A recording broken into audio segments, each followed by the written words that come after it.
Kung gusto mong matuto kung paano gumawa ng automatic gate ay ipapakita ko po lahat sa inyo. Ito yung aking gate na ginawa po natin. Ito mga repairman na bibili sa online. Okay? Ito po ay 370 watts. Kung 4 meters, 5 meters ang inyong gate ay pwede ka nang gamitin dito. Or 7 meters pwede nang gamitin kung hindi naman mataas ang inyong gate. At ito yung railings natin. Yung railings na pinturahan ko na lang kaya ganyan po yung itsura.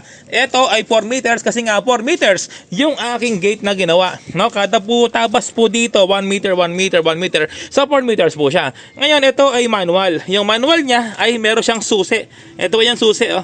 Okay, kapag walang power, buksan mo lang yan, idiin mo sa dulo. Okay. Ayan, wala siyang power, no? Hindi siya naka-plug. Tapos usog natin. Ayan, no? Okay, nauusog po siya. Yan ang manual.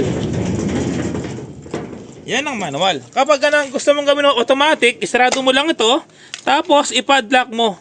Okay, meron kasamang dalawang susi, meron kasamang dalawang remote, tapos ito nasa ilalim yung wire niya, may dalawang tornilyo dito tsaka dito, pero ito ay sinemento ko na. Waterproof ito, okay lang kahit mabasa, walang problema. Tapos i-plug ko na sa outlet para masubukan natin yung kanyang automatic para maipakita sa inyo yung ating dalawang limit switch. Ito yung ating limit switch. Isa dito, magnetic po yan, no? Magnet po yan. Okay, ayan, no? Magnetic. Kumakapit po sa bakal sa magnet. Ayan, magnetic yan, no? Tapos, yung isa naman ay doon sa dulo. Okay? Meron po tayong service door. Ayan, para kapag gusto mong pumasok, lumabas, ay makakalabas ka.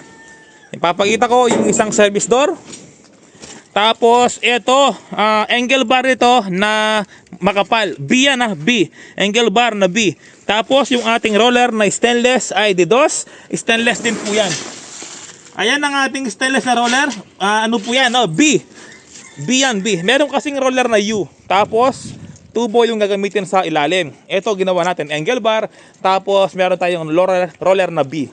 Ito, hanggang dito yan, yung ating roller na B, no? Kailangan matibay po yung pagkakagawa. At ito, ang isang magnetic natin. Kapag tumapat po dito, ay mag-i-stop yan, mag-off yung ating gate. Okay? Ayan, hinihingal ako. Tapos yung bakod po natin, ito, pinapagawa na natin. Ito yung ating bahay. Itong lupa ay nabili ko na. Okay? So, bali ito po. Subukan natin. Ito yung close, yung baba, yung open, yung taas. Okay, ito yung stop. Ay, ito yung stop, tama. Ito yung lock sa left. Ayan, no? Okay, mag-i-stop pa yan kapag umabot doon. Ayan, nag-stop, no? Ayan, mag-i-stop doon. Mga ka-repairman, no? Kita nyo? Yung kanyang stopper. At lagyan mo ng grasa para hindi maingay. Tapos, ayan, automatic yan, mag-off.